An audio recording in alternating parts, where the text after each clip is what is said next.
दोस्तों नमस्कार, आज की कक्षा में आप सबका स्वागत है और हम पढ़ रहे हैं कक्षा 7वीं एनसीईआरटी का 8वां पाठ जिसका नाम है अहमपि विद्यालयं गमिष्यामि। तो इस पाठ की अब हम रीडिंग करते हैं। इसको हमने कल अर्थ समझ लिया था इसका पढ़ करके। अब एक बार रीडिंग करते हैं और रीडिंग के बाद फिर हम प्रश्न अभ्यास पर चलते हैं। तो अष्टमः पाठः अहमपि विद्यालयं गमिष्यामि। मैं बच्चों बिना पढ़ने का अभ्यास किए हम हमारा पढ़ना सुधर नहीं सकता है। तो और पढ़ना बहुत जरूरी होता है, इसलिए कृपया ध्यान से इसको सुने और पढ़ने का अभ्यास आप स्वयं भी करें। मालिनी प्रतिवेशिनीं प्रति गिरिजे मम पुत्रः मातुलगृहं प्रति प्रस्थितः काचिद् अन्यां कामपि महिलां कार्यार्थं जानासि तर्हि प्रेषय। गिरिजा आम सखी अद्य प्रातः एव मम सहायिका स्वसुतायाः कृते कर्मार्थं पृच्छति स्म। श्वः प्रातः एव तया सह वार्तां करिष्यामि। अग्रिमे दिने प्रातः काले 6:00 एव मालिन्याः गृहघण्टिका आगन्तारं कमपि सूचयति। मालिनी द्वारमुद्घाटयति, पश्यति यत् गिरिजायाः सेविकया दर्शनया सह एका 8-वर्षदेशीया बालिका तिष्ठति। दर्शना महोदये भवती कार्यार्थं गिरिजा महोदयां पृच्छति स्म। कृपया मम सुतायै अवसरं प्रदाय अनुगृह्णातु भवती। मालिनी परमेषा तु अल्पवयस्का प्रतीयते, किं कार्यं करिष्यत्येषा? अयं तु अस्याः अध्ययनस्य क्रीडनस्य च कालः। दर्शना एषा एकस्य गृहस्य सम्पूर्णकार्यं करोति स्म। सः परिवारः अधुना विदेशं प्रति प्रस्थितः। कार्याभावे अहम् एतस्यै कार्यम् अन्वेषयामि स्म, येन भवत्सदृशानां कार्यं प्रचलेत्, अस्मत्सदृशानां गृहसञ्चालनाय च धनस्य व्यवस्था भवेत्। मालिनी परमेतत्तु सर्वथा अनुचितं, किं न जानासि यत् शिक्षा तु सर्वेषां बालकानां सर्वासां बालिकानां च मौलिकः अधिकारः। दर्शना महोदये अस्मत्सदृशानां तु मौलिकाः अधिकाराः केवलं स्वोदरपूर्तिरेव अस्ति। एतस्य व्यवस्थायै एव अहं सर्वस्मिन् दिने 5 कार्यं करोमि। मम रुग्णः पतिः तु किञ्चिदपि कार्यं न करोति, अतः अहं मम पुत्री च मिलित्वा परिवारस्य भरणपोषणं कुर्वः।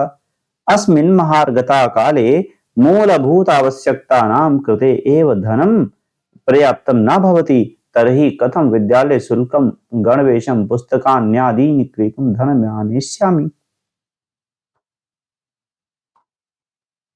मालिनी अहो अज्ञानम भवत्याः। बच्चों इसको ज्ञा या ज्ञ बोले, ऐसा कई लोगों को मतलब कंफ्यूजन होती है। मैं एक बार क्लियर कर दूं, ये जो ज्ञ शब्द है, इसको अक्षर है ज्ञाक्षर, इसको ज आधा ज और इ च छ ज झ के बाद जो आता है चवर्ग में इ, वो मिलाकर बनाते थे। ज और इ मिलकर बनता है ज्ञ। तो ज और य मिलाकर के ज्ञा कभी नहीं बनता, तो इसलिए ज्ञा शब्द जो हम कहते हैं वो गलत है। ज्ञानी, ज्ञानवान, ज्ञान, यज्ञ, ये सारे शब्द गलत हैं, ये सारे उच्चारण गलत हैं। सही है ज्ञ। तो जो हम सुनते आ रहे हैं वो गलत है। अज्ञानं भवत्याः किं न जानासि यत् नवोत्तर-2009 तमे वर्षे सर्वकारेण सर्वेषां बालकानां सर्वासां बालानां कृते शिक्षायाः मौलिकाधिकारस्य घोषणा कृता। यदनुसारं सर्ववर्षेभ्यः आरभ्य 14 वर्षपर्यन्तं सर्वे बालाः समीपस्थं सर्वकारीयं विद्यालयं प्राप्य न केवलं निःशुल्कं शिक्षामेव प्राप्स्यन्ति, अपि तु निःशुल्कं गणवेशं, पुस्तकस्यूतं, पादत्राणं, मध्याह्नभोजनं, छात्रवृत्तिम् इत्यादिकं सर्वमेव प्राप्स्यन्ति। दर्शना अप्येवम् आश्चर्येण मालिनीं पश्यति। मालिनी आम् वस्तुतः एवमेव, कृतार्थतां प्रकटयन्ती अनुगृहीतास्मि महोदये। एतद् बोधनाय अहम् अद्यैव अस्याः प्रवेशं समीपस्थे विद्यालये कारयिष्यामि। दर्शनायाः पुत्री उल्लासेन सह अहं विद्यालयं गमिष्यामि, अहमपि पठिष्यामि इत्युक्त्वा करतलवादनसहितं नृत्यति मालिनीं प्रति च कृतज्ञतां ज्ञापयति। तो बच्चों यहाँ पर हमने रीडिंग करी है और रीडिंग के बाद अब अब हम प्रश्न अभ्यास पर आते हैं। तो प्रश्न अभ्यास आप पढ़ने का अभ्यास अवश्य करें।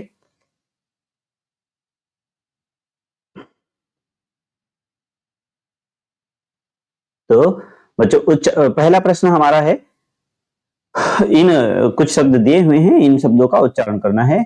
तो अग्रिमे दिने षड्वादने अष्टवर्ष देशीया अनु अष्टवर्ष देशीया अनुगृह्णातु भवत्सदृशानां गृहसञ्चालनाय व्यवस्थायै महार्घता काले अद्यैवास्याः करतलवादन सहितम। तो बच्चों इसके बाद हम दूसरा प्रश्न है, एक पदेन उत्तराणि लिखत। एक पदेन अर्थात एक शब्द में, पद अर्थात शब्द, तो एक संस्कृत में शब्द को पद कहते हैं। तो कोई अंतर है वो व्याकरण में हमने पहले भी स्पष्ट किया, आगे भी स्पष्ट करेंगे। अभी हम इस पर आते हैं, एक पद में उत्तर देना अर्थात एक शब्द में उत्तर देना है। गिरिजा याह सेविका या गृह सेविका याह नाम की मां से, गिरिजा की गृह सेविका जो थी उसका नाम क्या था? तो उसका नाम था दर्शना। अगला प्रश्न है, दर्शनायाः पुत्री प्रतिवर्षीया आसीत। दर्शना की पुत्री कितने वर्ष की थी? तो वह अष्टवर्षीया थी, अष्टवर्ष देशीया हम लिखेंगे उत्तर में। फिर अगला है, अद्यत्वे शिक्षा अस्माकं कीदृशः अधिकारः। आज की जो शिक्षा है वर्तमान की, यह हमारा, अस्माकम अर्थात हमारा, कीदृशः अर्थात किस प्रकार का, दृश्य मतलब होता है बच्चों समान, तो कीदृश अर्थात किसके समान, सदृश मतलब होता है उसके समान, राम के समान तो राम सदृश, ठीक है, देव के समान देव सदृश, कीदृश किसके समान, किसके समान अधिकार, यानी कैसा अधिकार है। तो आज का हमारा जो अधिकार है, आज हमारा शिक्षा जो आज के समय हमारा मौलिक अधिकार है, यानी मूल अधिकार है जिसको कोई छीन नहीं सकता है। दर्शनायाः पुत्री कथम नृत्यति। तो दर्शना की पुत्री किस प्रकार, कथम मतलब कैसा, किस प्रकार, किस प्रकार कैसे, नृत्यति नृत्य करती है। वो कैसे नृत्य करती है? तो वो करतल वादन सहितम नृत्य करती है। वो ताली बजाते हुए, उसके साथ ही ताली बजाते बजाते ही नृत्य करती है। करतल वादन सहितम नृत्यम करोति। कीदृशः अधिकारः? हाँ, मौलिकः अधिकारः। अष्टवर्ष देशीया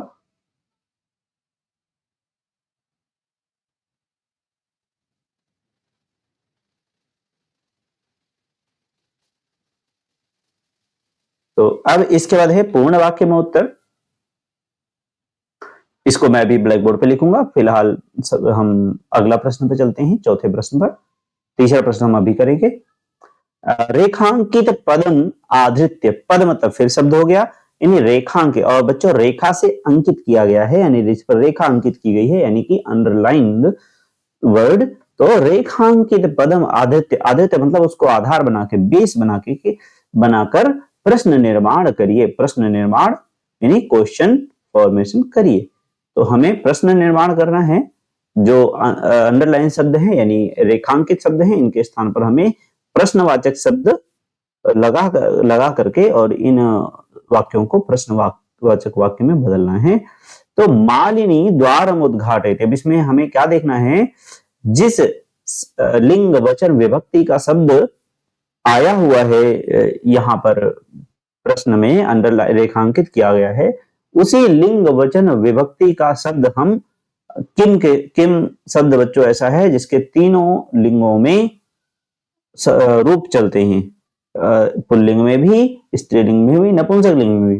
तो जिस लिंग का ये शब्द होगा उसी लिंग के किम शब्द के उसी विभक्ति और वचन का शब्द हम उठाकर यहाँ लगाएंगे। जैसे मालिनी शब्द स्त्रीलिंग का शब्द है और प्रथमा विभक्ति एक वचन का शब्द है, तो हम किम शब्द के स्त्रीलिंग शब्द के रूप का प्रथमा विभक्ति एक वचन का रूप उठा लेंगे, तो वो होता है का। मैं यहां पर लिख देता हूं, और इनमें प्रश्नवाचक शब्द, प्रश्नवाचक चिन्ह अंत में रहेगा ही, आपको पता ही है।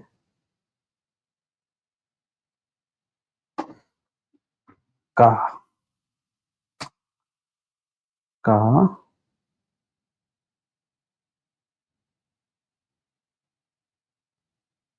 फिर अगला है शिक्षा सर्वेशाम बालानाम, यानी सभी बच्चों का, इसमें बालक बालिकाएं सब आते हैं, तो सभी बालकों का यह मौलिक अधिकार है। तो सर्वेशाम बाला नाम के स्थान पर क्या आएगा हमारे लिए? यहाँ नहीं चलेगा, ये सर्वेशाम बाला नाम, तो ये आ जाएगा केशाम।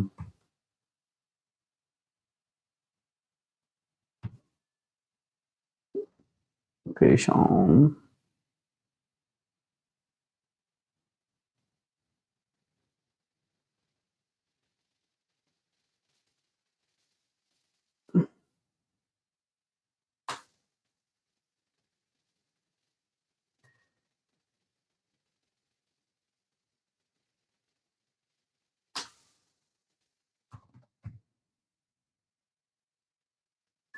यहाँ पर षटकोण वाला सा आएगा, ये वाला मैं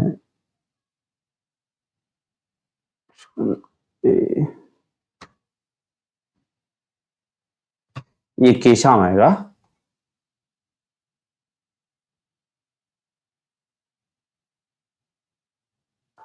केशाम। फिर अगला है दर्शना आश्चर्येण मालिनीम पश्यति। दर्शना आश्चर्य से मालिनी को देखती है। तो मालिनी में फिर यह षष्ठी विभक्ति का बहुवचन का रूप था, तो हमने और पुल्लिंग का था, तो हमने यहाँ पर षष्ठी विभक्ति बहुवचन पुल्लिंग का शब्द लगाया। अब ये मालिनी शब्द है, ये स्त्रीलिंग द्वितीय वचन, द्वितीय विभक्ति और एक वचन का शब्द है। तो अब हम इसको लिखेंगे, तो ये होगा काम। चौथा।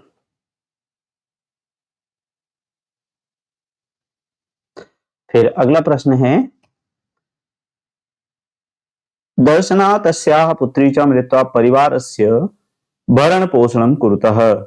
दर्शना और उसकी पुत्री मिलकर के परिवार का भरण पोषण करते थे। तो अब है ये परिवार से शब्द रेखांकित है, यह शब्द पुल्लिंग का षष्ठी विभक्ति एक वचन का रूप है, तो इसके स्थान पर आ जाएगा कस्य। तो अब हम कस्य लिखेंगे।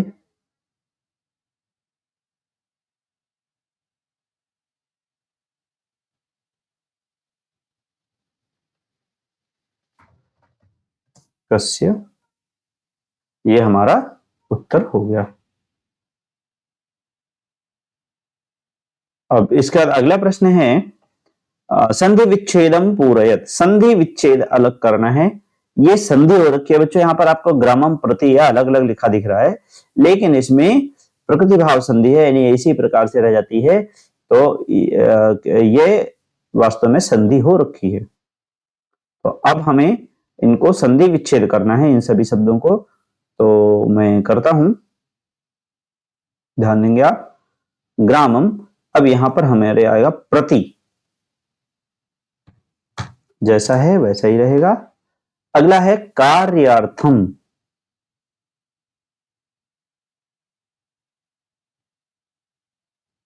कार्यार्थम, तो इसका होगा कार्य और अर्थम। कार्य और अर्थम आएगा। फिर अगला है करिष्यति, और इसके स्थान पर आएगा एषा। करिष्यति एषा मिलाकर के करिष्यत एषा बन गया है। और ये कैसे हुआ, इसको हम अलग से संधि जब पढ़ेंगे तो संधि पढ़ने वाले पाठ में देखेंगे। और अभी हर उस प्रश्न में इस प्रकार चर्चा कर पाना थोड़ा सा ज्यादा लंबा हो जाएगा, समस्या हो जाएगी थोड़ी सी। तो अगर आप वो कर रखे होंगे तो आपको समझ में आएगा ये क्या है। शोदर पूर्ति, तो यहां पर स्वा और उदर पूर्ति आएगा। स्वा उदर पूर्ति। और फिर अगला है अपि एवं। अप एवं है तो इसमें अपि और एवं ऐसा करके ये शब्द आएगा।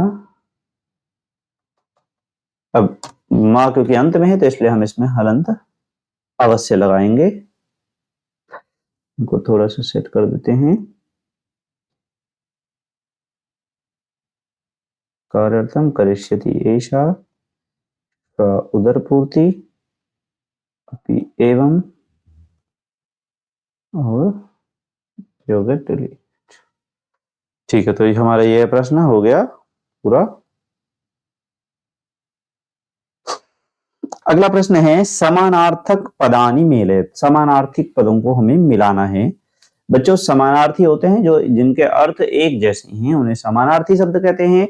और जिन शब्दों के अर्थ अलग अलग होते हैं उन्हें हम, या विपरीत होते हैं, उन्हें हम विलोम पद या विपर्य, ठीक है, ऐसा कहते हैं। तो समानार्थी पदों को मिलाना है अभी हम। आश्चर्य, आश्चर्य, पहले सभी का अर्थ बता देता हूं मैं आपको। आश्चर्य मतलब होता है हैरान होना, हैरानी के साथ देखना। उल्लास मतलब होता है खुशी से देखना, खुशी, खुश होना, खुशी, खुशी पूर्वक। और अगला है परिवार से, परिवार का। अध्ययन से, पढ़ने का। और काला मतलब समय। फिर पठन से मतलब पढ़ने का। और समय मतलब समय। प्रसन्नतया खुशी से। विस्मया आश्चर्य के साथ। कुटुंबस्य परिवार का। तो यह अर्थ हो गया। अब आपको अर्थ बता दिया तो मिल ही गया होगा आपको। आश्चर्य से मिलेगा विस्मयेन। फिर उल्लास से मिलेगा प्रसन्नतया। फिर इसके बाद परिवार का मिलेगा कुटुंब, कुटुंबस्य। फिर अध्ययनस्य से मिलेगा पठनस्य। समय नहीं होगा, समय होगा कालः का। कालः का हो जाएगा समयः। आशा करता हूं ये आपको स्पष्ट हो गया होगा। फिर अगला प्रश्न है, इसमें हमें विलोम पद मिलानी है। तो यहां पर देखते हैं क्या है। यहां पर क्योंकि ये दो पेज में अलग अलग है तो इसलिए हम इसके लिए नंबरिंग कर दें तो ठीक रहेगा। 1, 2 और ये हो गया 3, ये हो गया 4 और ये हो गया 5। ठीक है, तो अब हम इसके पीछे वो नंबर्स लिख देंगे। तो क्रेतुम किसके साथ मिलेगा, इनके अर्थ बता दूं एक बार आपको मैं पहले। विलोम पद यहां मिलानी है। विलोम अर्थात उल्टे अर्थ वाला, जैसे दिन का उल्टा रात, सुबह का उल्टा शाम। तो क्रेतुम का विक्रेतुम। क्रेतुम अर्थात खरीदना। श्वः मतलब आने वाला कल। ग्रामम मतलब गांव। समीपस्थम समीप में स्थित। पृच्छति मतलब पूछता है।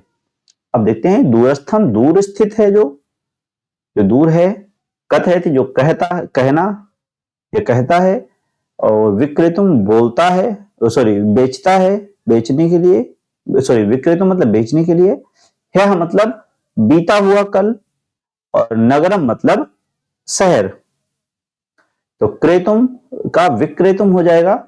और इसमें, इसका मैं पेन चेंज कर लूं, इसको पहले के साथ मिला देंगे। पहले के साथ इसको मिला देंगे। फिर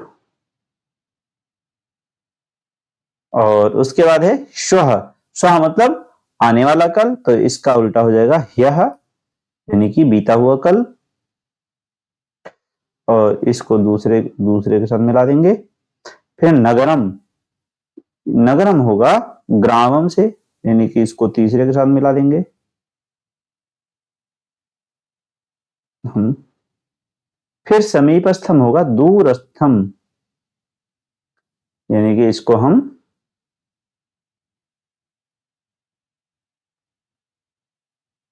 मिला देंगे। इसको इधर से रखते हैं बच्चों। इसको हम चौथे के साथ मिला देंगे।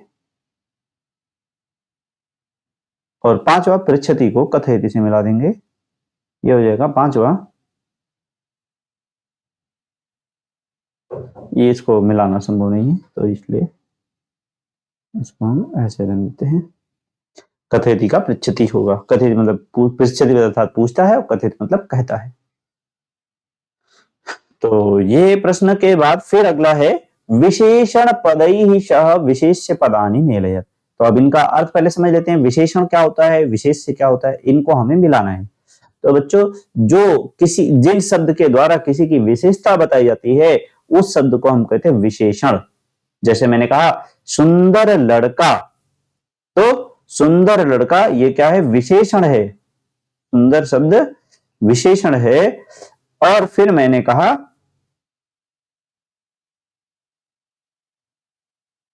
एक सेकंड,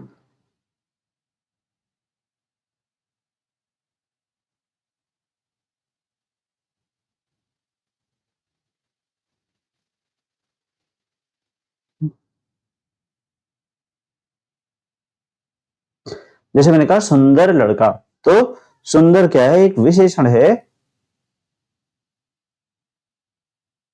और लड़का क्या है, विशेष्य, और जिसकी विशेषता बताई जाती है वो विशेष्य होता है। तो विशेषण और विशेष्य का ये संबंध होता है, और इनका संबंध क्या होता है, दोनों एक ही वचन में होते हैं, दोनों की विभक्ति एक होती है। तो ये ध्यान रखेंगे, संस्कृत में विशेषण और विशेष्य एक ही वचन विभक्ति में होते हैं।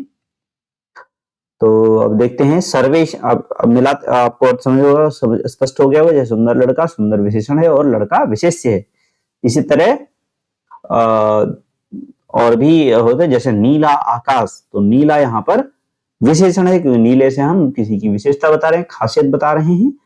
और आकाश जो है ये विशेष्य हो गया क्योंकि आकाश की विशेषता बताई जा रही है नीले शब्द के द्वारा। अब देखते हैं, पहले अर्थ बता दूं आपको सबका। सर्वेशा मतलब सबका, मौलिका मतलब मूल रूप से मौलिक, ऐशा मतलब यह, सर्वकारीय मतलब सभी सरकारी, और समीपस्थे समीप में स्थित, सर्वासाम सभी का, ये स्त्रीलिंग में है सर्वासाम, और पुल्लिंग में होता है तो सर्वेशाम होता है। ये सर्वेशाम मतलब भी सभी का और सर्वासाम मतलब भी सभी, लेकिन ये पुल्लिंग है और सर्वासाम स्त्रीलिंग है। निःशुल्क मतलब बिना पैसे का, बालिका नाम बालिकाओं का, विद्यालय विद्यालय का, बाल का नाम बालकों का यानी लड़कों का, अधिकार मतलब अधिकार है, गणवेशम यानी यूनिफॉर्म, अल्पवयस्क का कम उम्र की, और विद्यालय यानी विद्यालय में। अब इसको हम मिलाते हैं, इनको भी करने के लिए हम नंबरिंग कर लेते हैं और वही नंबर हम इधर लिख देंगे। तो ये हो गया 1 नंबर है, ये 2 नंबर है मौलिकः, ये 3 नंबर है, ये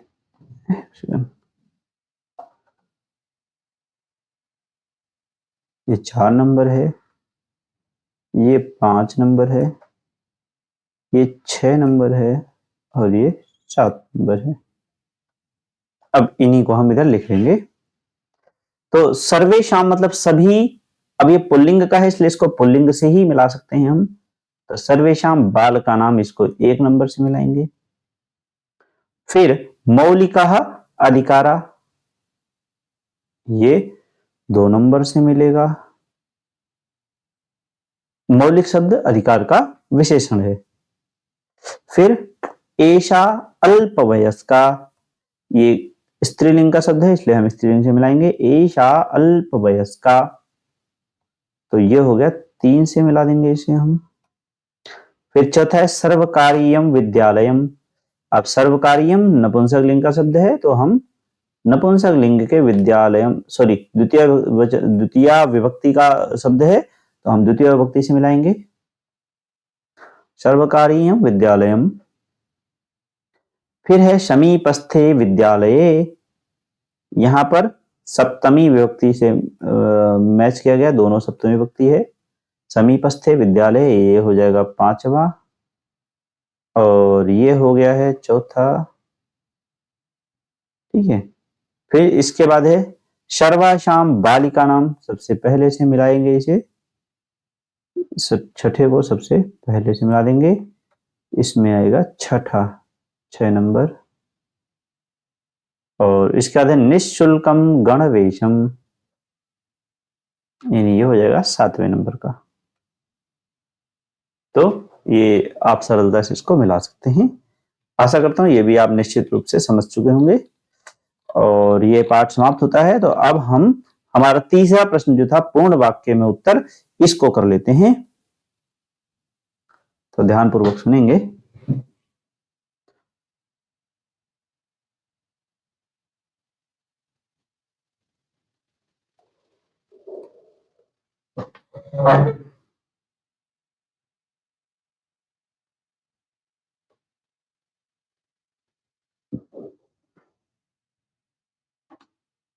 तो बच्चों पहला प्रश्न जो है, अष्टवर्ष देशीया दर्शनायाः पुत्री किम समर्था आसीत्। 8 साल की जो दर्शना की पुत्री थी वह क्या करने में समर्थ थी, वो क्या समर्थ थी।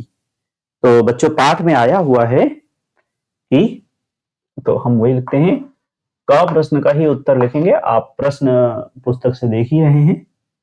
तो अष्टवर्षीय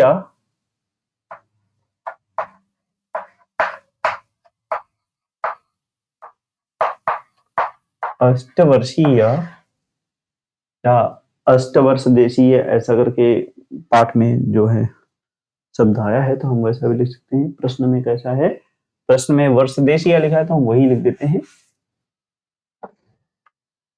अष्टवर्ष देशीय, अष्टवर्ष देशीय दर्शनायाः पुत्री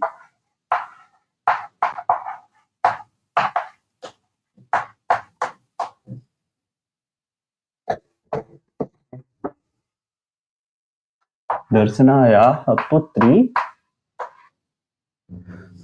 किं समर्था आसीत्, तो सा एकस्य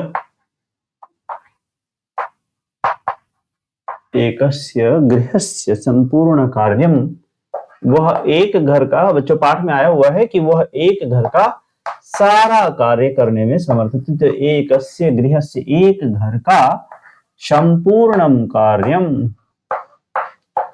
संपूर्णम कार्यम कर्तुम, संपूर्ण कार्य करने में क्या थी, समर्थ थी। तो समर्था आसीत, समर्था सीत, यहां पर अवग्रह नहीं होगा, समर्था आसीत, वह एक घर का संपूर्ण कार्य करने में समर्थ थी। थोड़ा सा सफाई, वह एक घर का पूरा कार्य करने में समर्थ थी, एक घर का पूर्ण कार्य करने में। बच्चों ये शब्द, ये अक्षर जो है ये अवग्रह है और इसका ध्यान रखेंगे आप। एक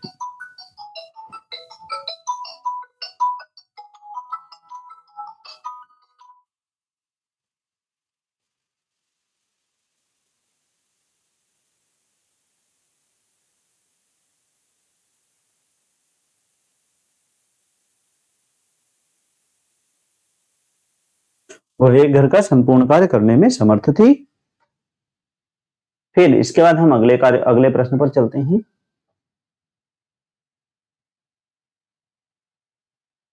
अगला प्रश्न है, दर्शना कति गृहाणाम कार्यम करोति स्म। तो इसका मैं प्रश्न भी लिख लूं बच्चों का। प्रश्न जो है, दर्शना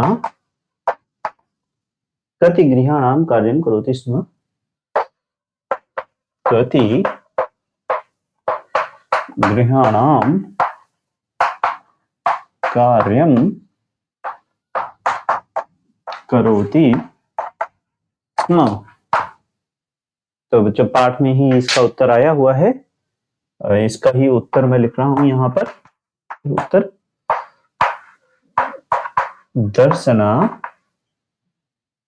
पंचषड गृहाणाम, पंचषड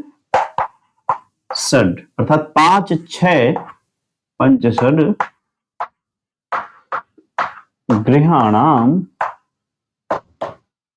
कार्यम करोति स्म, वह 5 6 घरों का कार्य करती थी। हो गया। तो बच्चों फिर अगला प्रश्न है, मालिनी स्वप्रतिवेशिनी प्रति किम कथयति। मालिनी अपनी पड़ोसन से क्या कहती है। तो बच्चों का प्रश्न है,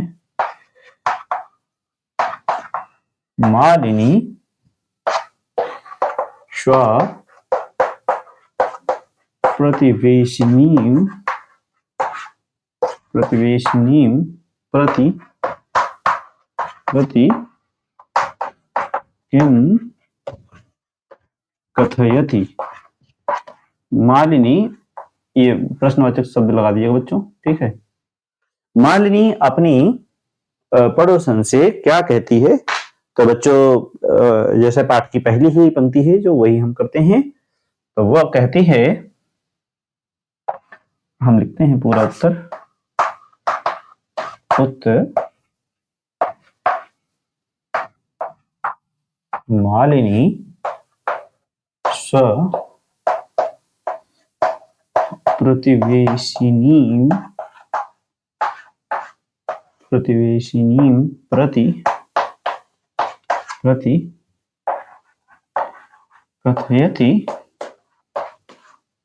कथयति वो कहती है कि मम पुत्रः, क्या कहती है? वो कहती है मम पुत्रः, मेरा पुत्र, कथयति यत् मम पुत्रः, मेरा पुत्र मातुलगृहं प्रति प्रस्थितः, मातुलगृहं प्रति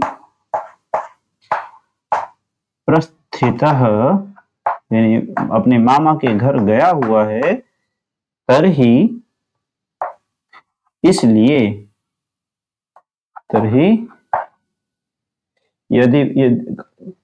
यदि तुम किसी अन्य महिला को जानती हो काम के लिए तो उसे भेजिए। ऐसा तरही शब्द नहीं चाहिए यहाँ पर होना चाहिए प्रस्थितः। अतः किसी महिला को अगर आप जानती हैं तो काचिदन्याम, ठीक है,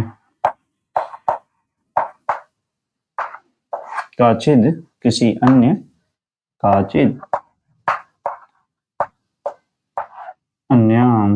काचिदन्याम किसी अन्य महिलाम, काचिदन्याम महिलाम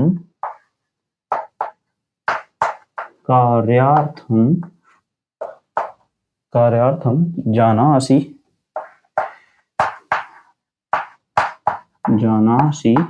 तरही प्रेषय,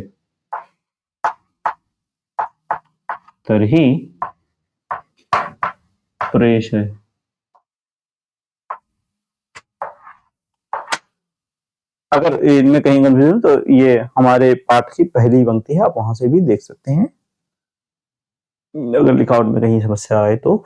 मालिनी स्वप्रतिवेशिनी प्रति, मालिनी अपनी पड़ोसन के प्रति कहती है, कथेरियत कहती है कि यत अर्थात कि मम पुत्र, मेरा पुत्र मातुल गृहम प्रतिपस्था, मामा के घर गया हुआ है, काचिद अन्यम किसी अन्य महिला को कार्यार्थम काम के लिए जानती हो तो भेज दो, ऐसा मालिनी कहती है, गिरिजा से कहती है। और इसके बाद अपना अगला प्रश्न है, अद्यत्वे छात्राः विद्यालये किम किम निशुल्कम प्राप्नुवन्ति। आजकल विद्यालय में अद्यत्वे छात्राः, तो बच्चों हम पहले के दो प्रश्न मिटा देते हैं और इनका उत्तर लिखते हैं।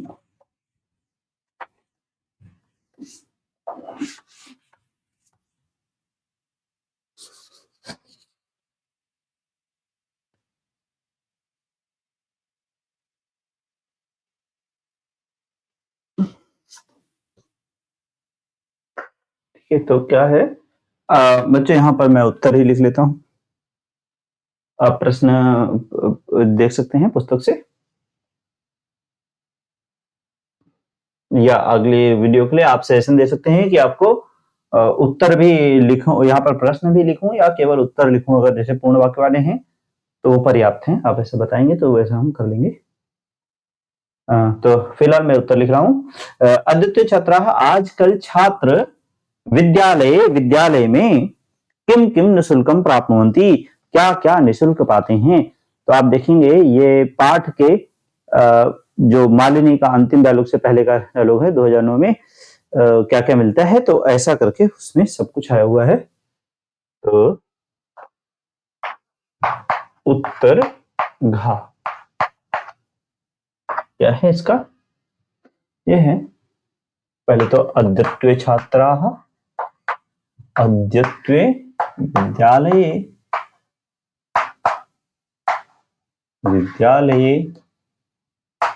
छात्राः अभी आजकल विद्यालय में छात्र क्या पाते हैं, न केवलम निशुल्कम शिक्षां प्राप्नुवन्ति।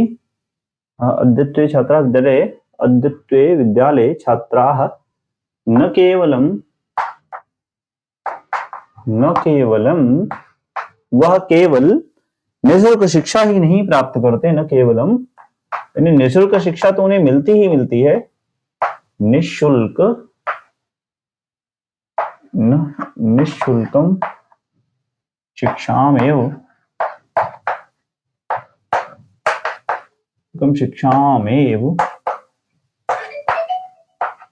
प्राप्नुवन्ति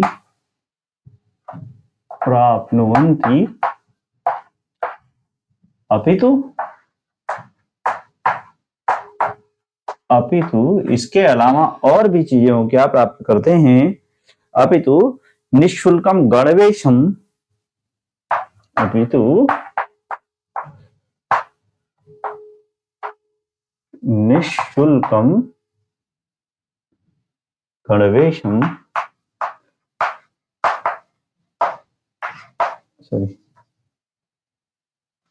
निःशुल्कम गणवेशम और पुस्तकानि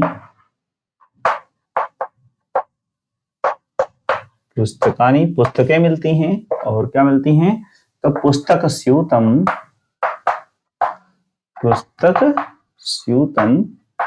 अर्थात बैग, यानी बैग भी मिलता है, और क्या मिलता है, पादत्राणम यानी जूते भी मिलते हैं, ठीक है, पादत्राणम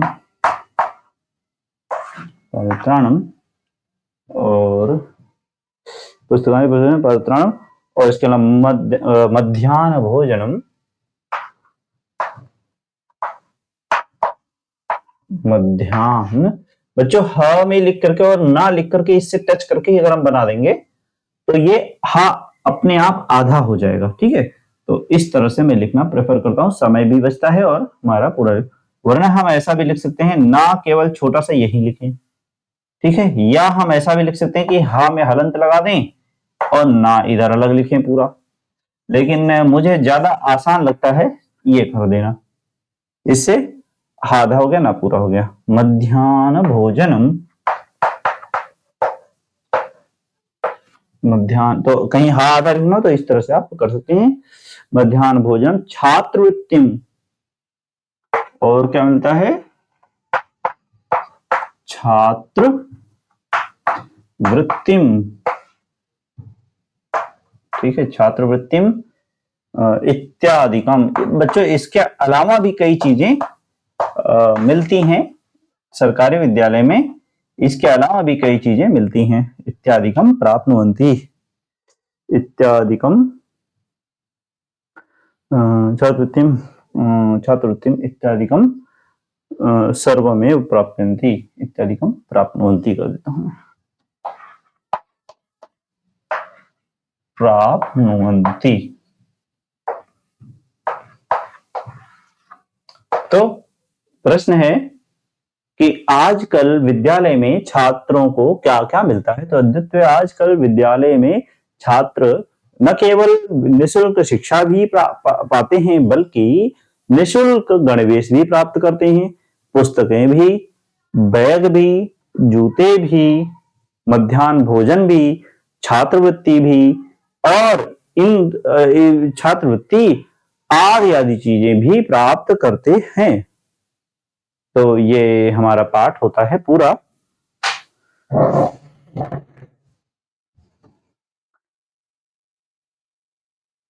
तो हमारा यह पाठ हो गया है भी होता है, और ये देख सकते हैं आप यहाँ पे ये चीजें प्राप्त होती हैं, और इसके अलावा कुछ भी शेष अभी रह गया है। तो पढ़ने यहाँ से पढ़ने वाले छात्र ही होंगे जहाँ तक संभव है, तो जो भी पढ़ रहे हैं छात्र आदि, सबसे एक आग्रह है कि आपको कैसा लगा वीडियो, आप वो बताएं कमेंट में, और आगे के वीडियोस के लिए आप सजेशन भी दें कि आपको किस तरह से कराया जाए, किस तरह से करें जो आपके लिए लाभदायक हो, ताकि आने वाले जो आगे विद्यार्थी देखना चाहते हैं उनके लिए ये लाभदायक साबित हो वीडियो। धन्यवाद।